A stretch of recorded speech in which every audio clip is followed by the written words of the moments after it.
이사야 7장 1절로 12절 말씀 한 절씩 교독하고 마지막 절은 함께 읽도록 하겠습니다. 제가 먼저 읽습니다. 우시아의 순자여 요담의 아들인 유다의 아스 왕 때에 아람의 르신 왕과 르말리아의 아들 이스라엘의 베가 왕이 올라와서 예루살렘을 쳤으나 능히 이기지 못하니라. 어떤 사람이 다윗의 집에 알려 이르되 아람이 에브라임과 동맹하였다 하였으므로 왕의 마음과 그의 백성의 마음이 숲이 바람에 흔들림 같이 흔들렸더라. 그때 여호와께서 이사야에게 이르시되 너와 내 아들 스왈 야습은 윗못수도 끝 세탁자의 밭 큰 길에 나가서 아하스를 만나 그에게 이르기를 너는 삼가며 조용하라. 르신과 아람과 르말리아의 아들이 심히 노할지라도 이들은 연기나는 두 부직갱이 그루터기에 불과하니 두려워하지 말며 낙심하지 말라. 아람과 에브라임과 르말리아의 아들이 악한 꾀로 너희를 대적하여 이르기를 우리가 올라가 유다를 쳐서 그것을 쓰러뜨리고 우리를 위하여 그것을 무너뜨리고 다부엘의 아들을 그 중에 세워 왕으로 삼자 하였으나 주 여호와의 말씀이 그 일은 서지 못하며 이루어지지 못하리라. 대저 아람의 머리는 다메섹이요 다메섹의 머리는 르신이며 65년 내에 에브라임이 패망하여 다시는 나라를 이루지 못할 것이며 에브라임의 머리는 사마리아요 사마리아의 머리는 르말리아의 아들이니라. 만일 너희가 굳게 믿지 아니하면 너희는 굳게 서지 못하리라 하시니라. 여호와께서 또 아하스에게 말씀하여 이르시되 너는 내 하나님 여호와께 한 징조를 구하되 깊은 데에서든지 높은 데에서든지 구하라 하시니 아하스가 이르되 나는 구하지 아니하겠나이다. 나는 여호와를 시험하지 아니하겠나이다 한지라. 아멘. 남유다 주변에는 정말 많은 나라들이 있었습니다. 서쪽 해변가에는 블레셋이, 그리고 오른쪽에는 모압과 암몬이, 그리고 아래로는 에돔이, 그리고 분열 국가이기 때문에 남유다 바로 위에 붙어서는 북이스라엘이 있었습니다. 그런데 북이스라엘 위로는 아람이 있었습니다. 다메섹이라고 하는 지명으로 잘 알려져 있죠. 요즘도 다마스쿠스라고 하는 이름으로 종종 뉴스에 나오곤 합니다. 그런데 그 나라들의 국력이 엇비슷한 거예요. 그래서 봄철이 되어지면 이제 각 나라들이 준비하고 있던 전쟁을 가지고 싸우게 되어지는데, 이제 그때를 성경은 왕들이 출정할 때가 되면 이렇게 표현을 하는데, 이기고 지는 것이 다반사였습니다. 이번에 이겼다가 다음에 졌다가 이런 일들이 계속 일어났거든요. 그러니까 늘 긴장할 수밖에 없었습니다. 그런데 남유다를 비롯한 이 나라들이 당해낼 수 없는 그 세력이 있었는데, 저 동쪽 멀리에 있는 제국들은 정말 당해내기가 쉽지 않았습니다. 연대기적으로 보면 성경에 나와 있는 이름으로 표현을 하자면 아수르, 바벨론, 바사가 여기에 해당합니다. 그래서 남유다를 비롯해서 팔레스타인 땅에 있는 나라들이 가장 편안할 때가 언젠가 그 제국들 내부에 문제가 심각한 겁니다. 그래서 그 제국들이 내부적인 문제 때문에 외적으로 신경을 전혀 쓰지 못할 때가 이 나라들은 편안한 겁니다. 그러면 언제가 어려울 때겠습니까? 내부적인 문제가 다 해결돼서 이제 그들이 하나의 힘으로 다른 나라를 침략해 들어가면 그때부터 남유다를 비롯한 다른 나라들이 골치 아파진다라고 하는 거예요. 하나님께서 이사야에게 첫 번째로 말씀을 주실 때 우시야 왕 때는 이 아수르의 내부적인 문제가 굉장히 심했습니다. 그래서 밖으로 신경 쓸 여력이 없습니다. 남유다와 그 옆에 있는 나라들이 편안했다는 거예요. 그런데 그 아수르의 영웅이 등장하는데 역사 속에서는 티글랏 빌레셀 3세라고 되어 있고 성경에는 디글랏 빌레셀이라고 되어 있는데, 이 왕이 아수르를 통일하고 그때부터 적극적으로 밖으로 나가서 영토를 확장하기 시작합니다. 당연히 팔레스타인 땅으로도 이렇게 쳐들어오는 거예요. 그런데 어디로 쳐들어오냐면 저 멀리 동쪽에 있습니다만 침입해 들어오는 그 길은 이 북쪽에서 밑으로 내려오는 거예요. 그래서 예레미야를 보면 바벨론 군사들이 막 남유다로 진군하는 모습을 어떤 환상으로 보여주셨냐면 북쪽에 끓는 가마가 왁 하고 아래로 쏟아지는 그런 환상을 보여주셨거든요. 뭐 여러 가지 뜻이 있겠지만 방향이 북쪽인 거예요. 그 끓는 가마가, 기름 가마가 쏟아질 때 막을 방법이 없는 거예요.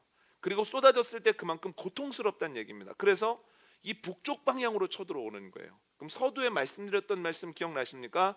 남유다 위쪽에 뭐가 있습니까? 바로 위에는 북이스라엘이 있고 그 위에는 다메섹으로 유명한 아람이 있다라고 하는 거예요. 그러면 물론 다 위험하지만 누구 발등에 불이 떨어진 겁니까? 1차적으로는 아람이고 2차적으로는 북이스라엘이라는 거예요. 그래서 두 나라가 연합군을 이룹니다. 어떻게든 한번 막아보자. 그러면서 어떻게 얘기를 하냐면 남유다한테 너희도 동참해라. 그랬더니 남유다가 싫다 이렇게 얘기를 합니다. 괘씸하죠. 아니 자기들이 직접 만난 문제가 아니라고 거절을 해? 우리가 없으면 본인들이 그때 힘들어질 텐데 이런 생각이 하나 있어서 괘씸하죠. 그런데 괘씸한 게 문제가 아니라 실제적으로 남유다가 그 동맹을 거절한 것이 큰 문제가 될 수 있다는 거예요. 아수르가 북쪽으로 쳐들어옵니다. 그러면 아람과 북이스라엘이 연합군을 이루어서 온 힘을 다해서 북쪽으로 가서 싸웁니다. 그럼 남쪽이 비어있을 것 아닙니까? 그때 남유다가 남쪽을 쳐버리면 북이스라엘은 속수무책으로 무너질 수밖에 없다는 거예요. 완전히 무너지지는 않아도 그 남쪽 땅을 상당히 빼앗길 수밖에 없는 처지다라고 하는 거죠. 그래서 두 연합군이 어떻게 하느냐? 아수르가 쳐들어오기 전에 남유다를 침공해 버립니다. 그런데 앞에서 잠깐 말씀드렸지만 남유다하고 주변국들의 힘이 고만고만하다 그랬잖아요. 이기고 지고를 반복한다 그랬잖아요. 그런데 아람과 북이스라엘 연합군이 남유다와 싸우면 전력이 어떻게 될까요? 2대1이라는 거예요. 이기기가 쉽지 않습니다. 그래서 연합군이 쳐들어온다는 이야기를 듣고 남유다의 왕과 남유다 사람들의 마음이 심히 떨렸다는 거예요. 한번 오늘 보면 2절 한번 읽어볼까요? 2절 읽습니다. 시작. 어떤 사람이 다윗의 집에 알려 이르되 아람이 에브라임과 동맹하였다 하였으므로 왕의 마음과 그의 백성의 마음이 숲이 바람에 흔들림같이 흔들렸더라. 아멘. 위기 상황이라는 거예요. 1대2의 상황이니 이기기가 쉽지 않다는 거예요. 버거운 문제죠. 그런데 그 버거운 위기 속에서 두 가지가 주어지는데 첫 번째는 뭐가 주어지냐면 주님의 약속이 주어진다라고 하는 거예요. 하나님께서 이사야에게 가서 아하스 왕을 만나라고 하시거든요. 그런데 어디 가서 만나라고 하실까요? 지금 아하스 왕이 어디 있을까요? 3절 한번 읽어볼까요? 함께 읽습니다. 시작. 그때 여호와께서 이사야에게 이르시되 너와 내 아들 스왈 야습은 윗모수도 끝 세탁자의 밭 큰 길에 나가서 아하스를 만나. 아멘. 동일한 구절 공동 번역으로 한번 읽어볼까요? 함께 읽습니다. 시작. 여호와께서 이사야에게 분부하셨다. 너는 내 아들 스왈 야습을 데리고 표백물 건조장에 이르는 길가 윗저수지의 수로 끝으로 가서 아하스를 만나. 아멘. 아하스가 왕이죠. 그 왕이 어디 있어야 됩니까? 왕궁에 있어야 되죠. 이제 곧 전쟁이 시작될 것 같으면 더더욱 왕궁에서 전력을 정비해야 되겠죠. 그런데 아하스가 궁에 있습니까? 딴 곳에 있습니까? 딴 곳에 있다는 거예요. 공동번역 다시 한번 띄워주시겠습니까? 어디에 있습니까? 길가 윗저수지의 수로 끝으로 갔다는 거예요. 그러니까 저수지로부터 그 물이 흐르는 길에 가서 기웃기웃거리고 있더라는 거예요. 여러분, 그가 왜 여기에 있을까요? 오늘 본문으로부터 꽤 시간이 흐른 뒤에 남유다가 바벨론의 포위를 받거든요. 그러니까 바벨론의 포위를 받았을 때 힘이 상대가 안 됩니다. 그런데 예루살렘 성에서 무려 2년을 버팁니다. 2년을 버틸 수 있었던 이유가 뭐냐면 물이 풍부했기 때문입니다. 그러니까 연구에 의하면 사람은 양식 없이 40일 정도는 살 수 있지만 그러나 물 없이는 일주일을 넘기기 힘들다라고 얘기를 하거든요. 그런데 이 바벨론이 예루살렘 성을 포위해서 오도 가도 못하게 했는데도 물이 풍부하니까 버티더라는 거예요. 이게 어떻게 된 거냐면 히스기야 왕이 예루살렘 성 밖에 있는 기혼 샘에서 성 안으로 물을 끌어들였습니다. 그런데 보이게 끌어들인 것이 아니라 깊이 깊이 있는 바위를 팠어요. 그러니까 성 안에서 출발을 하고 성 밖에 기온샘에서 출발을 해서 가운데에서 딱 만나게 했습니다. 그래서 성지순례를 가면 그 히스기야가 만들어 놓은 지하의 바위길, 그 수로가 여전히 맑은 물이 흐르고 있습니다. 그래서 기온샘에서 성 안에 있는 곳으로 흘러 들어와서 연못에 물이 모이게 되어 있는데, 기온샘의 물이 지하 바위 통로를 통과해서 성 안에 모여 있는 연못 이름이 뭐냐면, 여러분이 익히 알고 계시는 실로암이라고 하는 곳이에요. 그래서 그 수로를 만들어 놨기 때문에 그래서 2년을 버틸 수 있었다라고 하는 거예요. 전쟁에서 가장 중요한 것이 뭐냐면 물이라고 하는 거죠. 그럼 왜 수로에가 있는가? 전쟁 전에 그 물이 끊기지 아니하도록 그 물길을 점검한다는 거예요. 이게 무엇입니까? 싸워보기도 전에 이미 결론이 났다는 거예요. 이길 것을 기대합니까? 버텨야 되겠다고 생각합니까? 버텨야 된다고 생각합니다. 이미 그의 마음속에는 승리에 대한 기대감은 요만큼도 없습니다. 제가 어린 시절에 신앙생활을 했고 부목사로 사역을 했던 교회 원로 목사님께서 이렇게 말씀하셨거든요. 이겨놓고 싸운다. 믿음으로 이겨놓고 싸우라. 이게 얼마나 힘이 되는 말씀입니까? 그런데 아하스는 이겨놓고 싸웁니까? 아니면 싸우기도 전에 이미 졌습니까? 그래서 싸우기도 전에 이미 졌다라고 하는 거예요. 그런데 하나님께서 그때 이사야를 아하스에게 보내셔서 말씀하신다는 거예요. 하나님께서 누군가를 통해서 말씀하실 때 가장 빈번한 도구는 선포입니다. 하나님께서 이렇게 말씀하셨습니다. 하나님께서 이렇게 약속하셨습니다. 이렇게 얘기를 해주는 거거든요. 그런데 그 이외에도 하나님의 강력한 도구가 있는데 그 중에 하나가 상징 행동이라고 하는 거예요. 그러니까 이사야의 상징 행동을 한번 볼까요? 화면을 보시고 이사야 20장 2절로 4절 함께 읽겠습니다. 시작. 그때 여호와께서 아모스의 아들 이사야에게 말씀하여 이르시되 갈지어다 내 허리에서 배를 끄르고 내 발에서 신을 벗을지니라 하시매 그가 그대로 하여 벗은 몸과 벗은 발로 다니니라. 여호와께서 이르시되 나의 종 이사야가 3년 동안 벗은 몸과 벗은 발로 다니며 애굽과 구스에 대하여 징조와 예표가 되었느니라. 이와 같이 애굽의 포로와 구스에 사로잡힌 자가 아수르 왕에게 끌려갈 때에 젊은 자나 늙은 자가 다 벗은 몸과 벗은 발로 볼기까지 드러내어 애굽의 수치를 보이리니. 아멘. 오늘 본문 이후에 남유다가 아수르에게 침공을 받아서 어려움을 겪을 때 이 남유다가 누구를 의지하냐면 본문에 나온 것처럼 애굽과 구스의 군사력을 이용해서 아수르를 물리쳐 보려고 합니다. 그런 건데 그때 하나님께서 이사야에게 이렇게 말씀하십니다. 너 옷 다 벗고 다녀라. 얼마 동안 그렇게 하라고 했을까요? 3년 동안 다 벗고 지내라. 여러분 왜 이렇게 말씀하셨을까요? 하나님께서 벌거벗고 다니는 이사야를 통해서 이스라엘 사람들에게 충격을 주면서 하시고 싶은 말씀이 있는 거예요.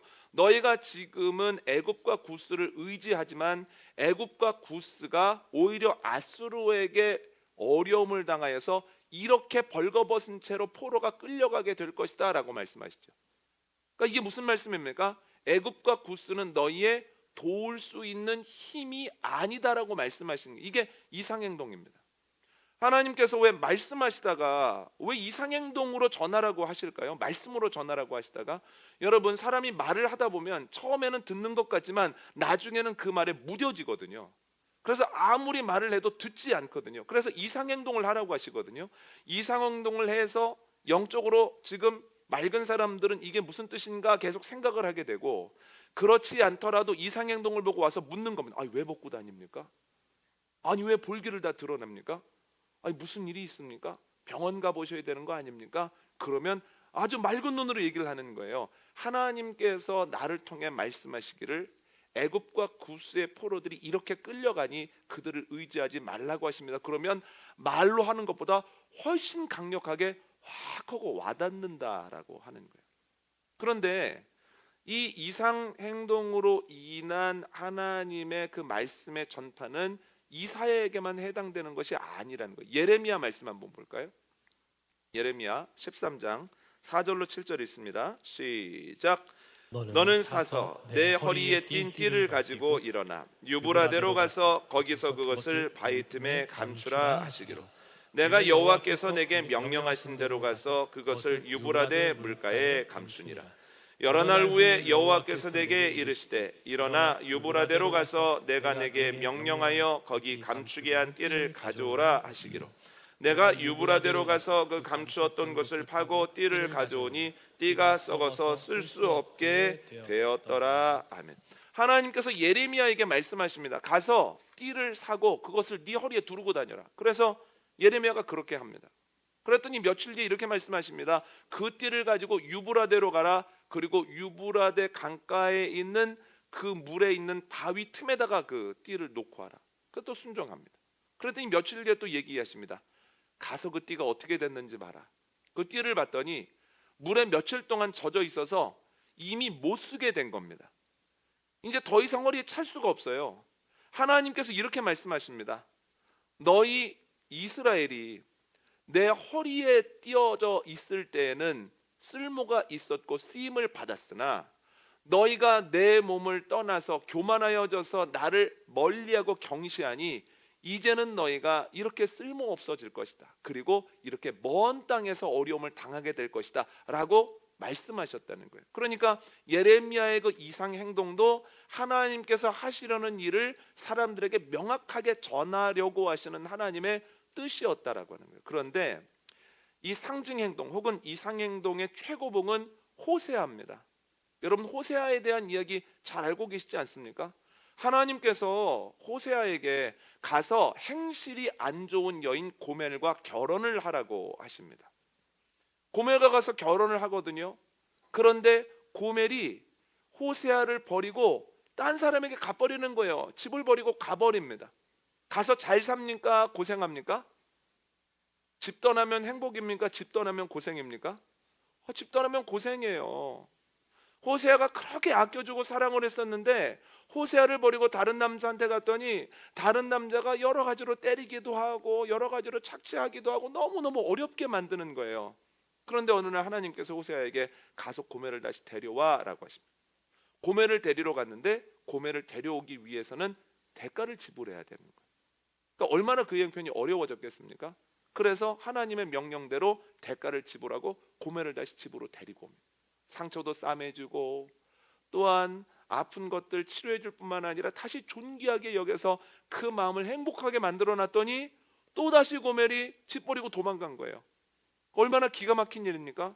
그런데 하나님의 명령에 따라서 또 호세아가 고멜을 데리고 오는데 데리고 올 때 그냥 데리고 옵니까? 대가를 지불합니까? 또 대가를 지불하고 사왔다라고 하는 거예요. 고멜이라고 하는 여자가 왜 이럴까 하는 답답함을 느낄 때 하나님께서 이스라엘 사람들에게 호세아를 통해서 뭐라고 말씀하십니까? 고멜이 너다 이렇게 말씀하시는 거예요.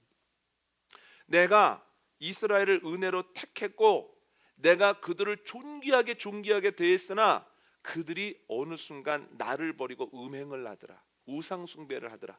나를 교만하여 떠나버리더라. 그래서 너희가 나를 버렸으나 내가 너희를 버리지 아니하고 또다시 값을 지불하고 사왔다.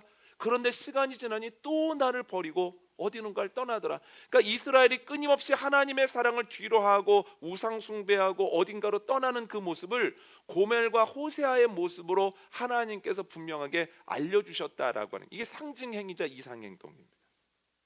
이렇게 하나님께서 알려주시죠. 또 하나는, 그런데 오늘 본문에 나오는 내용도 주님의 뜻을 전하는 상징 행동이라는 거예요. 상징 행동 중에 하나가 뭐냐면 이름으로 말을 하는 거거든요. 이름으로. 하나님이 기뻐하시는가 기뻐하시지 않는가, 희망이 있겠는가 없겠는가, 이름을 짓는 방식으로 주일에도 이에 대한, 내일 새벽에도 그리고 주일에도 이에 대한 말씀이 나오는데, 여러분 이름 안에 가지고 있는 뜻을 따라서 하나님이 무엇을 계획하고 계시고 어떻게 일하시는지를 알려주는 겁니다. 여러분 오늘 본문을 보면 이사야에게 가서 아하스에게 하나님의 음성을 전하게 하시죠. 이사야가 무슨 뜻일까요? 여호와가 이스라엘의 도움이다, 이런 뜻입니다. 이사야. 그러니까 이사야를 보냈다는 것 자체가 하나님께서 이스라엘에게 약속을 주시는 거예요. 내가 너를 돕겠다는 거예요. 그런데 이사야 혼자 가지 아니하고 누구 데려가라고 하십니까? 그의 아들 이름이 뭡니까? 스왈야습을 데리고 가라고 하는 거예요. 여러분, 그냥 데리고 가라고 하신 걸까요? 아니면 뜻이 있어서 데리고 가라고 하신 걸까요? 여러분, 제가 어디 부흥회 갈 때 제 아이를 데리고 가는 게 사역에 좋겠습니까? 안 데리고 가는 게 좋겠습니까? 안 데리고 가는 게 좋겠죠. 데리고 가면 아이가 어디 있나도 봐야 되고, 또 아이가 때때로 꾸벅꾸벅 졸면 아이 부흥회 와서 자금 이러면 신경이 막 분산될 거 아닙니까? 그러니까 혼자 가서 사역을 하는 게 제일 집중할 수 있거든요. 그런데 하나님께서 아들 데리고 가라는 거예요. 그 아들 중에서도 스왈야습을 데리고 가라는 거예요. 그런데 스왈야습을 데리고 가라고 하는데도 하나님의 뜻이 있는 거예요. 스왈야습의 뜻이 뭐냐면 남은 자가 돌아온다는 뜻이에요. 남은 자가 돌아온다는 뜻을 다시 한번 풀이해주는 학자들이 이야기를 들어본 이런 뜻입니다. 어려움이 있으나 이 어려움이 결론이 아니다라는 뜻이에요. 그러니까 여러분, 하나님께서 이사야와 스왈야습을 보낸 것 자체가 하나님의 메시지라는 거예요. 두려워하지 말아라. 내가 너의 도움이다. 내가 너를 도울 거야. 이사야. 너희가 지금 어렵지만 이 어려움은 너희의 결론이 아니야. 반드시 너희가 극복하게 될 것이다. 스왈야습. 하나님께서 이사야와 스왈야습의 약속을 어려움을 겪고 있는 아하스와 남유다 백성에게 허락하신다라고 하는 거예요. 그런데 아하스가 알아들을 수도 있고 알아듣지 못할 수도 있잖아요. 그래서 이름으로 하나님이 말씀하신 이후에 직접 이사야의 입술을 통해서도 말씀해 주시는데, 오늘 보면 4절 한번 읽어볼까요? 함께 읽습니다. 시작. 그에게 이르기를 너는 삼가며 조용하라. 르신과 아람과 르말리아의 아들이 심히 노할지라도 이들은 연기 나는 두 부직갱이 구루터기에 불과하니 두려워하지 말며 낙심하지 말라. 아멘. 주님께서 뭐라고 말씀하십니까? 두 연합군이 크게 보이고 강력하게 보여도 그들은 아무것도 아니라는 거예요. 그들은 타담한 부직갱이만도 못하다는 거예요. 그러니 염려하지 말아라고 하는 거예요. 그런 말씀도 하시고 이사야의 약속도 주시고 그리고 스왈야습의 약속도 주시죠. 여러분, 지금도 주님은 동일하게 일하시는 줄 믿습니다. 주님께서 어려움을 겪는 이들에게 어떤 말씀을 하시는가? 야, 네가 잘 선택했어야지, 잘 살았어야지, 이 부분 잘 했으면 어땠을까라고 원망하시는 것이 아니라 하나님께서는 이사의 약속을 하신다는 거예요. 걱정하지 마라. 내가 너의 도움이다. 내가 너를 돕겠다. 두 번째, 스왈야습. 걱정하지 말아라. 너희가 어려움을 당하나 결국은 이기게 될 것이다. 여러분, 이사야의 약속과 스왈야습의 약속이 지금 우리들에게도 있다라고 하는 것을 기억하는, 이로 인하여 힘을 내는, 이로 인하여 주님을 바라보는 가운데 결국 문제와 맞서 싸우고 넘어서는 저와 여러분 되어주시기를 원합니다. 두 번째는 우리에게 선택이 주어진다라고 하는 거예요.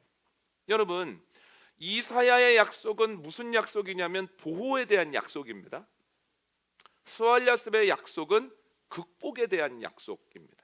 그래서 어려움이 있을 때 보호에 대한 약속과 극복에 대한 약속을 하시는데, 하나님께서 그 약속을 하시는 그 이유는 아하스 보고 선택하라는 거예요.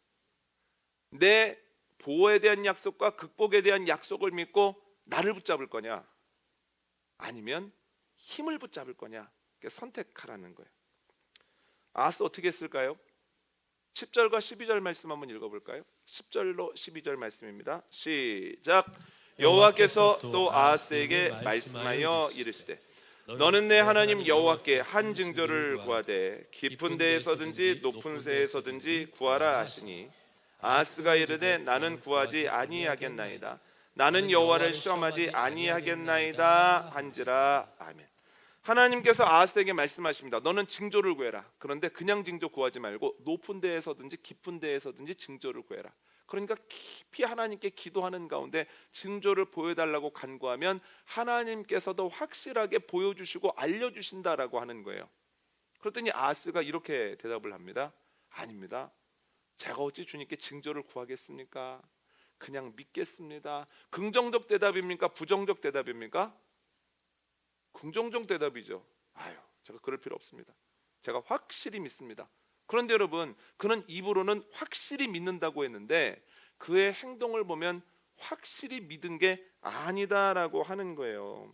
열왕기하 말씀 한번 읽어볼까요? 열왕기하 16장 말씀입니다. 함께 읽습니다. 시작. 아하스가 아수르 왕 디글랏빌레셀에게 사자를 보내 이르되 나는 왕의 신복이요 왕의 아들이라. 이제 아람 왕과 이스라엘 왕이 나를 치니 청하건대 올라와 그 손에서 나를 구원하소서 하고 아하스가 여호와의 성전과 왕궁 곳간에 있는 은금을 내어다가 아수르 왕에게 예물로 보냈더니 아수르 왕이 그 청을 듣고 곧 올라와서 다메섹을 쳐서 점령하여 그 백성을 사로잡아 기르고 옮기고 또 르신을 죽였더라. 아멘. 아하스가 아수르 왕 디글랏빌레셋에게 사신을 보내서 이야기를 합니다. 나는 주님의 종입니다. 그러니 나를 구원하소서.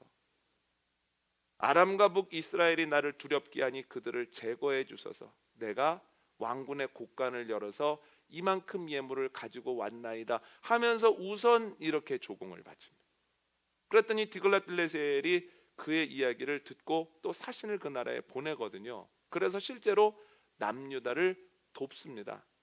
결국은 아람 그리고 북이스라엘의 연합군이 아수르에게 패배를 당해서 휘청휘청하다가 북이스라엘의 경우에는 한 11년 뒤에 멸망하고 말았다라고 하는 거예요. 위기는 이겼습니다. 그런데 문제가 뭐냐면 그 뒤에 더 큰 문제가 생겼다라고 하는 거예요. 디글랏빌레셀이 보낸 그 사신이 남유다를 오가다 보니 남유다가 재물은 좀 있는 것 같은데 그런데 군사력이 별게 아닌 거예요.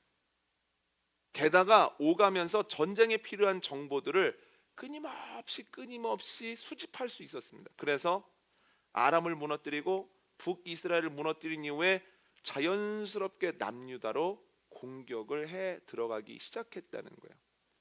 아수르의 힘은 두 나라를 합친 것과 비할 수 없을 만큼 강력했다라고 하는 거예요.